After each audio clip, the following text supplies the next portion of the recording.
Hi hello people, welcome back to our channel. మన ఛానల్ని ఇంకా ఎవరైనా కొత్తగా చూస్తున్న వాళ్ళైతే ఖచ్చితంగా చిన్న సబ్స్క్రైబ్, చిన్న లైక్ చేయడం మాత్రం అస్సలు మర్చిపోకండి. ఈరోజు టాపిక్లోకి వెళ్ళిపోదాం. ఇంకా శక్తి, నేను చేసిన పాయసం అంటే మీ చిన్న అత్తయ్యకు చాలా ఇష్టం. కాలేజ్కి వెళ్ళేటప్పుడు ఈ బాక్స్ మీ అత్తయ్యకు ఇచ్చి వెళ్ళండి అని చెప్పింది సునంద. వావ్, పాయసం! ఈరోజు ఏమన్నా స్పెషలా అత్తయ్య అని అడిగింది శక్తి. స్పెషల్ ఏం లేదు నాన్న, చాలా రోజులు అయింది అని చేశాను అంటూ గిన్నెలో పాయసం పోసి స్పూన్ వేసి శక్తికి సునంద ఇచ్చింది. శక్తి స్పూన్తో పాయసం నోట్లో పెట్టుకొని, వావ్ అత్తయ్య, సూపర్గా ఉంది. ఎలా అయినా మీ చేతుల్లో మాయ ఉంది అత్తయ్య, అందుకే అమ్మమ్మ అలా ఫిదా అయిపోయారు. ఇప్పుడు నేను కూడా అంతే అంటూ పాయసం తింటూ ఉండగా, ఈ ముచ్చట్లకేం తక్కువ లేదు, పందిలా తినడం కాదే, నేర్చుకో, వంట నేర్చుకో అని అన్నాడు శివ శక్తి దగ్గర పాయసం స్పూన్ తన నోట్లో పెట్టుకుంటూ. ఓయ్ బాబు, నాకు పాయసం చేయడం వచ్చు అని అంది కళ్ళు తిప్పుతూ శక్తి. పాయసం చేయడం అంటే పాలు కాయడం కాదే అన్నాడు శివ వెటకారంగా. ఆ మాట వినగానే, పెళ్ళై వచ్చిన మొదటి రోజు వంట చేయడం ఏమొచ్చు అని అడిగితే, పాలు కాయడం వచ్చు, వేడి నీళ్లు కాయడం వచ్చు అని చెప్పిన విషయం గుర్తుకు వచ్చి సునంద నవ్వుకుంటూ ఉండగానే, చూడండి అత్తయ్య ఎలా అంటున్నాడో అని అంటుంది శక్తి బుంగమూతి పెట్టుకొని. శివ, ఇప్పుడు శక్తికి నిజంగానే పాయసం చేయడం వచ్చు నానా అని అంది సునంద. హా, ఇలా నువ్వు దీని కిచెన్లోకి రానివ్వకుండా ఎదురెదురు చేసి పెడుతుంటే నాని భయానికి నేర్చుకున్న వంటలు కాస్త మర్చిపోయి మళ్ళీ మొదటికి వస్తుంది. అప్పుడు నేనేం చేయలేను, నీ ఇష్టం అంటూ సునందాని కౌగులించుకొని గారాలు పోయాడు శివ. కొడుకు వెన్ను మీద చెయ్యి వేసి, లేదు బంగారం, ఖాళీ ఉన్నప్పుడల్లా శక్తి కిచెన్లోనే ఉంటుంది, కూరగాయలు కట్ చేసిస్తుంది, వంటలో సహాయం చేస్తుంది అని చెప్పింది సునంద. అయినా నువ్వు రెస్ట్ తీసుకొని మొత్తం దీనికి అప్పచెప్పు మమ్మీ, ఇంకా ఎన్ని రోజులు కష్టపడతావు అని అన్నాడు శివ. నా పిల్లలకి వండి పెట్టుకోవటం నాకేమి కష్టం కాదు, ఇంకా నా చేతులతో నీకు ఇష్టమైనవి చేసి పెడితేనే నాకు తృప్తిగా ఉంటుంది అని చెప్పింది సునంద. నువ్వు ఒక పిచ్చి మమ్మీవి, కోడలు వచ్చినా సుఖపడడం తెలియదు, ఎప్పుడు ఈ కిచెన్లో ఉండి ఈ వేడికి ఎలా అయిపోయావో చూడు. నువ్వు ఈ శివ మమ్మీవి. మమ్మీ చూడగానే అందరూ నీ గురించే మాట్లాడుకోవాలి. అసలు నువ్వు పార్లర్కి వెళ్ళి ఎన్ని రోజులు అయింది అని అన్నాడు శివ. హహహా, ఇంకా నేను పార్లర్కి ఎందుకు నానా అని అంది సునంద నవ్వుతూ. ఇంకా అంటే నీ ఉద్దేశం ఏంటి? నువ్వేమన్నా అమ్మమ్మవి అనుకుంటున్నావా? ది గ్రేట్ శివకుమార్ మమ్మీవి నువ్వు. ఈరోజు పిన్నికి పాయసం ఇచ్చేసి తనని తీసుకుని పార్లర్కి వెళ్ళాల్సిందే అని అన్నాడు శివ. అయ్యో, ఇప్పుడెందుకు బంగారం, ఏమన్నా ఫంక్షన్స్ కూడా లేవు, పైగా నాకు ఇంట్లో చాలా పనులున్నాయి అని అంది సునంద. అవన్నీ నాకు తెలియదు మమ్మీ, ఈరోజు నువ్వు వెళ్ళాల్సిందే అంటూ మొండికేసి కూర్చున్నాడు శివ. శివ అలా ఎందుకు అంటున్నాడో అప్పుడు అర్థమైంది శక్తికి. అవునత్తయ్య, నీ మొహం చాలా డల్గా అయిపోయింది, ఈరోజు మీతో పాటు నేను కూడా పార్లర్కి వస్తాను, ప్లీజ్ అత్తయ్య వెళ్దాం అని అడిగింది శక్తి. ఇప్పుడు అత్తయ్య ఏమంటారో, పని పాట మానేసి సోకులు చేసుకొని తిరుగుతున్నారు అని 4 కేకలు వేస్తుంది అని చెప్పింది సునంద. నాని సంగతి నేను చూసుకుంటాను, మీరు వెళ్ళండి మమ్మీ అని అన్నాడు శివ. ఇప్పుడే ఎందుకు నాన్న, మధ్యాహ్నం మీ నాని డాడీ భోజనం చేసిన తర్వాత వెళ్తాను అని చెప్పింది సునంద. నిజంగా వెళ్తావు కదూ, ప్రామిస్ అని అన్నాడు శివ. హా, ప్రామిస్, వెళ్తాను అంటూ కొడుకుని ముద్దు పెట్టుకుంది సునంద. శివ సునంద మెడ చుట్టూ చేతులు వేసి, ఐ లవ్ యూ మమ్మీ అని అన్నాడు. ఐ లవ్ యూ టూ బంగారం అని అంది Sunanda. I love you to both అంటూ ఇద్దరిని కౌగిలించుకుంది శక్తి. మీ టూ రాక్షసి అంటూ శక్తి మీద చెయ్యి వేసి దగ్గరికి లాక్కున్నాడు శివ. సునంద కూడా కోడలి మీద చెయ్యి వేసి, మీరు త్వరగా కానివ్వండి, అత్తయ్య వస్తే అరుస్తుంది అని చెప్పి ఇద్దరికి టిఫిన్ పెట్టి లంచ్ బాక్సులు ప్యాక్ చేసి ఇచ్చి పాలు కలిపి ఇచ్చింది. ఇద్దరు కాలేజీకి బయలుదేరి పద్మ వాళ్ళింటికి వెళ్ళారు. పాయసం బాక్స్ ఇచ్చి, మా మమ్మీ వస్తుంది ఆఫ్టర్నూన్, తనని పార్లర్కి తీసుకువెళ్ళు, ఇంకా షాపింగ్కి కూడా అని అన్నాడు శివ. ఎందుకు బంగారం, మీ మమ్మీ పెళ్లి రోజు చేసుకోదుగా, మళ్ళీ మీ నాని ఏదన్నా గొడవ చేస్తే అని అంది పద్మ భయంగా. రోజులు ఎప్పుడూ ఒకేలా ఉండవు కదమ్మా, నేను మేనేజ్ చేసుకుంటాను, నువ్వు మమ్మీకి ఏం కావాలో చూడు, కానీ మమ్మీకి ఏం చెప్పొద్దు అని అన్నాడు శివ. అమ్మా నాన్నల పెళ్లి రోజు సెలబ్రేట్ చేసుకోవాలని ఉన్న శివ ఉత్సాహం చూసి, సరే నాన్న, మీ ముచ్చట నేనెందుకు కాదంటాను అని అంది పద్మ. థ్యాంక్ యూ మా అంటూ పద్మని కౌగిలించుకున్నాడు. అవును బాబాయ్ ఏడి అని అడిగాడు శివ. ఏం చెప్పమంటావు, నిన్న ఫ్రెండ్స్ బర్త్డే పార్టీ అని వెళ్ళి అక్కడ ఏం తిన్నారో ఏమో, పొద్దున్నుంచి బాత్రూంలోనే ఉన్నారు అని చెప్పింది పద్మ నీరసంగా. అయ్యయ్యో, అంటే బాబాయ్ ఇప్పుడు లోపలే ఉన్నాడా అని అడిగాడు శివ. హా బంగారం అని అంది పద్మ గ్లూకోజ్ నీళ్లు కలుపుతూ. ఆ మాట వినగానే శివ బెడ్రూంలోకి వెళ్ళి వాష్రూమ్ డోర్ కొట్టి, బాబాయ్ హాస్పిటల్కి వెళ్దాం, బయటకు రండి అన్నాడు. వద్దులే నాన్న, మీ పిన్ని టాబ్లెట్లు ఇచ్చింది, వేసుకున్నాను, తగ్గకపోతే అప్పుడు చూద్దాం అన్నాడు ప్రభాకర్. ఎందుకు బాబాయ్ రిస్క్ తీసుకోవటం, ఒక్కసారి హాస్పిటల్కి వెళ్తే భయం లేకుండా ఉంటుంది కదా అని అన్నాడు శివ. ప్రభాకర్ వాష్రూమ్ నుంచి బయటకు వచ్చి బెడ్ మీద కూర్చొని, మరీ అంత నీరసంగా లేదులే నాన్న, బాగోలేకపోతే నేను వెళ్తానులే అని. అమ్మాయి కాలేజీకి వెళ్ళిందా అని అడిగాడు ప్రభాకర్. పద్మతో పాటు అప్పుడే లోపలికి వస్తున్న శక్తి ప్రభాకర్ని చూసి, లేదు మామయ్య అని అంది. వీళ్ళు కాలేజీకి బంక్ కొట్టి ఏవేవో ప్లాన్స్ వేస్తున్నారండి అని చెప్తూ ప్రభాకర్కి గ్లూకోజ్ నీళ్లు ఇచ్చింది పద్మ. ఆహాహా, వామ్మో, ఏం ప్లాన్లు పద్మ అని అన్నాడు ప్రభాకర్ నవ్వుతూ. రేపు అక్క బావ పెళ్లి రోజు కదండి, కోడలు వచ్చిన శుభ సందర్భంగా వాళ్ళ పెళ్లి రోజు సెలబ్రేట్ చేయడానికి ప్లాన్లు వేస్తున్నారు అని చెప్పింది పద్మ. ప్లాన్లు బాగానే ఉన్నాయి కానీ మీ నానికి తిక్కలేస్తే జాతర అయిపోతుంది, కాస్త దాని గురించి కూడా ఆలోచించండి అని అన్నాడు ప్రభాకర్ నవ్వుతూ. శివ శక్తి వైపు చూసి, హా బాబాయ్, నానిని ఎలాగోలా కాకాపట్టాలి అని అన్నాడు శివ. ప్రభాకర్ పద్మ వైపు చూశాడు. పద్మ కబోర్డ్లో నుంచి లాకర్ ఓపెన్ చేసి డబ్బులు తీసుకుని ప్రభాకర్కి ఇచ్చింది. ప్రభాకర్ శివాకి ఆ డబ్బులు ఇస్తూ ఖర్చులకు వాడమని చెప్పాడు. వద్దు బాబాయ్, నా దగ్గర ఉన్నాయి అని శివ ఎంత చెప్పినా వినిపించుకోలేదు. ఉంటే ఉండనీలే, ఇవి కూడా ఉంచు అని అన్నాడు ప్రభాకర్. మీరు ఒక గంట చూసి తగ్గకపోతే హాస్పిటల్కి వెళ్ళండి బాబాయ్ అని అన్నాడు శివ.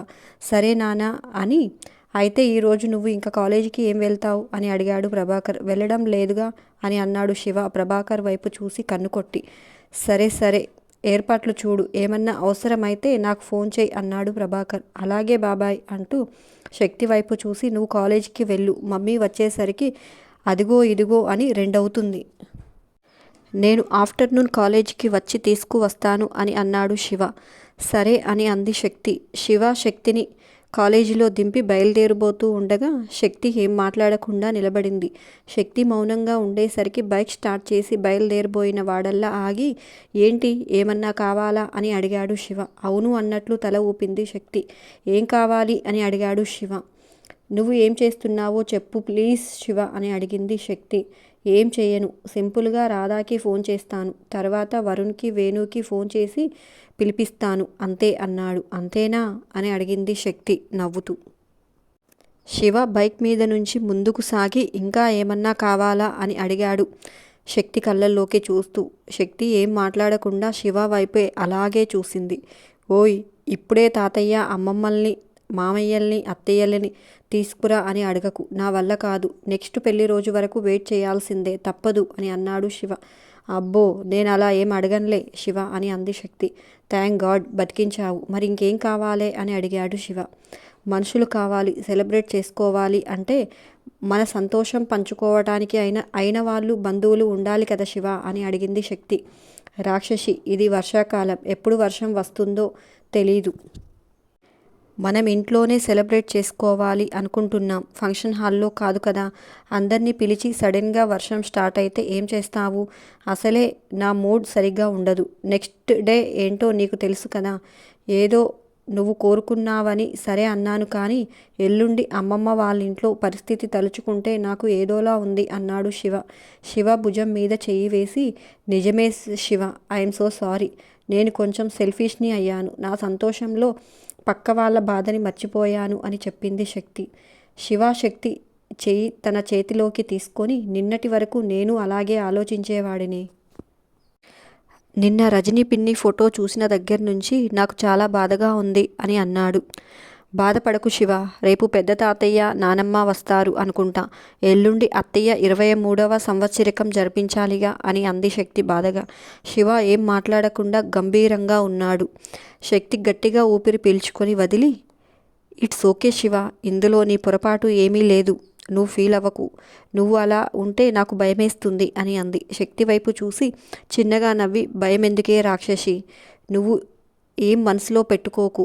ఎల్లుండి తాతయ్య అమ్మమ్మలతో మాట్లాడాలి, అంతా మంచి జరగాలి అని ఆ దేవుణ్ణి వేడుకుందాం అని. సరే నువ్వు క్లాస్కి వెళ్ళు, నాకు కొంచెం పని ఉంది, నేను ఆఫ్టర్నూన్ తీసుకువెళ్తాను అని చెప్పి బైక్ స్టార్ట్ చేసి వెళ్ళిపోయాడు శివ. మధ్యాహ్నం సునంద వచ్చేసరికి శక్తి పద్మ వాళ్ళ ఇంటికి చేరింది. అమ్మకి అనుమానం రాకుండా శివ ముందే శక్తిని దింపి అక్కడి నుంచి వెళ్ళిపోయాడు. పద్మ ఇచ్చిన టాబ్లెట్ పనిచేయడంతో ప్రభాకర్ పరిస్థితి కొంచెం బెటర్ అయ్యింది. పద్మ అక్కని తీసుకొని పార్లర్కి వెళ్ళింది. అక్కడి నుంచి షాపింగ్కి వెళ్ళి సాయంత్రానికి ఇంటికి చేరారు. శివ రాధాకి విషయం చెప్పి అత్తకు చెప్పకు, వెంటనే ఫోన్ చేసి అంతా చెడగొడుతుంది అని అన్నాడు. మరి ఇప్పుడు నన్ను ఒక్కదాన్నే పంపించరు అన్నయ్య, బావకి టైం లేదు అని అంది రాధ. మరి ఇప్పుడు నన్ను ఒక్కదాన్నే పంపించరు అన్నయ్య, బావకి టైం లేదు అని చెప్పింది రాధ. ఇంతలో సుహానాని చూడడానికి ఊరికి బయలుదేరబోతున్న రేవతితో తను కూడా వస్తానని చెప్పింది రాధ. ముందు గొనిగి తర్వాత ఎలాగో ఒప్పుకుంది రేవతి. ఇంటికి వెళ్ళిన తర్వాత శక్తి వాళ్ళని చూసి, పార్లర్కి వెళ్ళిన ఏం తేడా ఉందే, మామూలుగానే ఉన్నావుగా అని అన్నాడు శివ. నేను ఊరికే అత్తయ్యకి తోడుగా వెళ్ళాను శివ, నేనేం చేయించుకోలేదు అని చెప్పింది శక్తి. ఎందుకనే రాక్షసి అని అడిగాడు శివ శక్తిని కౌగిలించుకొని. నేను మామూలుగా ఉంటేనే నిన్ను ఆపలేను. ఇంకా అందంగా రెడీ అయితే నిన్ను తట్టుకోలేక చచ్చిపోతాను అని చెప్పింది శక్తి నవ్వుతూ, శివ మెడ చుట్టూ చేతులు వేసి. రాక్షసి, నువ్వు ఎలా ఉన్నా నాకు ముద్దుగానే ఉంటావే, కొంచెం ఎక్కువ తక్కువ ఏముండదే అని అన్నాడు శివ నవ్వుతూ శక్తిని కౌగిలించుకొని. తెలుసు, నేను ఎలా ఉన్నా పిచ్చి పిచ్చిగా ప్రేమించే మొగుడు ఉండగా నేను రెడీ అవ్వాల్సిన పనేముంది నాకు అని అంది శక్తి శివాకి ముద్దు పెడుతూ. కదా అంటూ, నేను నాని దగ్గరకు వెళ్తున్నా, నువ్వు నా కోసం చూడకుండా పడుకో అని చెప్పాడు శివ. శివ, నేను కూడా రానా అని అడిగింది శక్తి. వద్దే, తనకి కోపం వచ్చిందనుకో, నన్నేమి అనలేక నీ మీద విరుసుకు పడిపోతుంది. అనవసరంగా అయిపోతావు అన్నాడు శివ నవ్వుతూ. అది నిజమే అని అంది శక్తి. అందుకే నువ్వు నిద్రపో అని అంటూ శక్తికి ముద్దు పెట్టి నాని దగ్గరికి వెళ్ళాడు శివ. శక్తి దేవుడిని తలుచుకుంటూ శివ కోసం ఎదురు చూస్తూ కూర్చుంది. ఎదురు చూసి చూసి వెనక్కు వాలి నిద్రలోకి జారుకుంది శక్తి. శివ రూంలోకి వచ్చి కూర్చుని నిద్రపోతున్న శక్తిని చూసి సరిగ్గా పడుకోబెట్టి బ్లాంకెట్ కప్పి తను కూడా పక్కనే పడుకొని అలాగే చూస్తూ నిద్రలోకి జారిపోయాడు శివ. పొద్దున్నే లేవగానే ఫ్రెష్ అయి శివ శక్తి ఇద్దరు సునంద వాళ్ళ గదిలోకి వెళ్ళి బుకే ఇచ్చి పెళ్లి రోజు శుభాకాంక్షలు చెప్పారు.